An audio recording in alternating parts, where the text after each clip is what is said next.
নমস্কার বন্ধুরা, আমি শিউলি তোমাদের জন্য দারুণ স্বাদের একটি পটলের রেসিপি নিয়ে চলে আসছি। ভিডিওটি এন্ড পর্যন্ত দেখার সকলকে অনুরোধ রইল। দেখো, আমি এখানে কিছু পটল নিয়ে নিয়েছি, আর এই পটলটা করার জন্য আমার লাগবে গোবিন্দভোগ চাল। এটা গোবিন্দভোগ চাল এখানে 1 মুঠো আছে। রাইসটা তোমরা দেখে নাও, যে কোনো গ্রোসারিতে পাবে। আমি এই চালটাকে ভালো করে ধুয়ে বন্ধুরা ক্লিন করে ছাঁকনিতে নিয়ে ছেঁকে নিয়েছি, জলটা যাতে ঝরে যায়। আর এদিকে যেটা করব, পটলগুলোকে একটা ছুরির সাহায্যে আমরা বাকলাটাকে চেঁচে নেব। খুবই দারুণ হয় বন্ধুরা এই চাল পটলের রেসিপিটা, খুব ইজি আর সহজ, আর নিরামিষ একটি রেসিপি, গরমে খুবই ভালো লাগবে। তো চলো দেখি। এই দেখো, চেঁচে ভালো করে টুকরো টুকরো করে কেটে নিয়েছি। তো এটাকে ভালো করে ধুয়ে ক্লিন করে পরিষ্কার করে নেব। তারপরে এখানে একটা কড়াই বসিয়ে কড়াইতে দিয়ে দিলাম অল্প পরিমাণে ঘি দিয়ে বন্ধুরা ধুয়ে রাখা গোবিন্দভোগ রাইসটা আমরা একটু ভেজে নেব। 2-3 মিনিট মতন লো আঁচে চালটাকে ভেজে নিতে হবে, তাহলে রেসিপিটা খুবই টেস্টি আর খেতে খুবই ভালো লাগে। তাই কিছু সময় 2-3 মিনিট মতন চালটাকে লো আঁচে ভেজে নেবে। একবার ট্রাই করে দেখবে বন্ধুরা রেসিপিটা। ভালো লাগলে অবশ্যই লাইক কমেন্ট শেয়ার করবে, আশা করি তোমাদের ভালো লাগবে। তো চালটা আমার ভাজা হয়ে গেছে।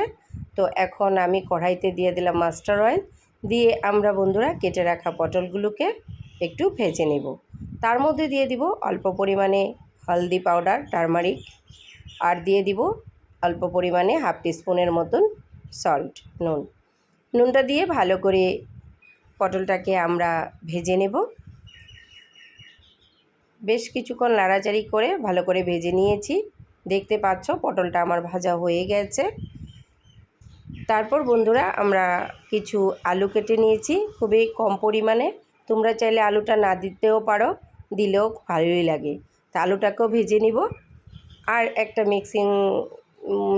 মিক্সারে আমরা একটু টমেটো, বড় সাইজের একটা টমেটো আছে, 2-3 টুকরো আদা আছে, আর একটু কাঁচা লঙ্কা পেস্ট করে নেব।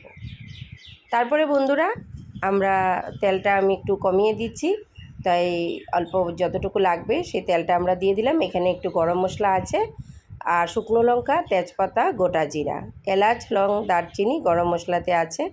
ফোড়নটা একটু লো আঁচে ভেজে নেব। তারপর বন্ধুরা তোমাদেরকে বলে রাখি, এই পর্যায়ে আমার 2টো ভিডিও কেটে গেছে বন্ধুরা। তো আমি এখানে ইউজ করেছি টমেটো দিয়ে যে মশলাটা করে রেখেছিলাম সেটা দিয়েছি, আর তারপরে একটু জিরা পাউডার, একটু ধনে পাউডার, আর একটু হলদি পাউডার দিয়েছি।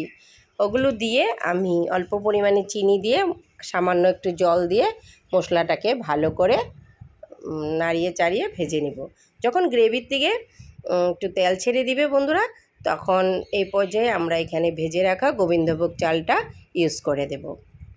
গোবিন্দভোগ চালটা ইউজ করে বন্ধুরা তারপর এখানে আমরা যখন একটু তেল ছেড়ে দিবে, তারপরে এর পর্যায়ে এখানে আমরা পটলগুলোকে ইউজ করে দেব।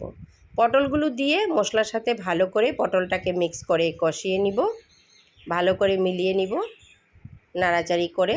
তারপর ভেজে রাখা আলুগুলো এখানে আমরা দিয়ে দিব। ভেজে রাখা আলুগুলো দিয়ে তারপর সাইড থেকে অল্প ওয়ার্ম ওয়াটার, গরম জল দিয়ে দিব যাতে নিচে না লেগে যায়। তারপরে গ্যাসটাকে লো করে একটু সময় ঢেকে রেখে দিব 2 মিনিট মতন। 2 মিনিট পর ঢাকনাটা খুলে আবারও একটু নাড়াচাড়ি করে নিব।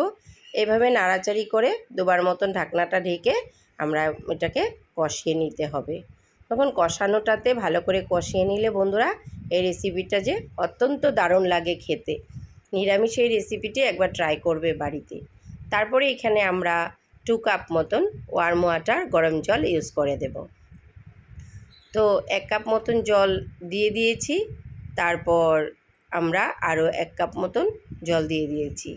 তারপর স্বাদ মতন এখানে টেস্ট অ্যাকর্ডিং সল্ট, নুনটা ইউজ করে দেব। নুনের পরিমাণটা নিজেরা বুঝেই দেবে বন্ধুরা।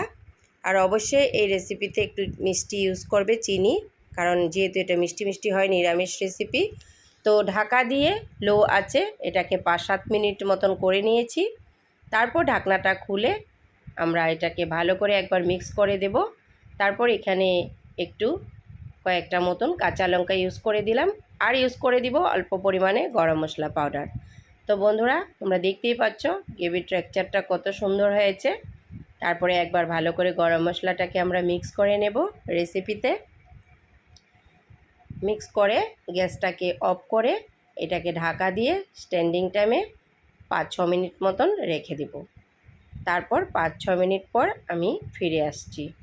বন্ধুরা, এই রেসিপিটা তোমরা ট্রাই না করলে বুঝবে না। দেখতে পাচ্ছ কতটা সুন্দর হয়েছে, খেতেও তেমনটা দারুণ হয়েছিল।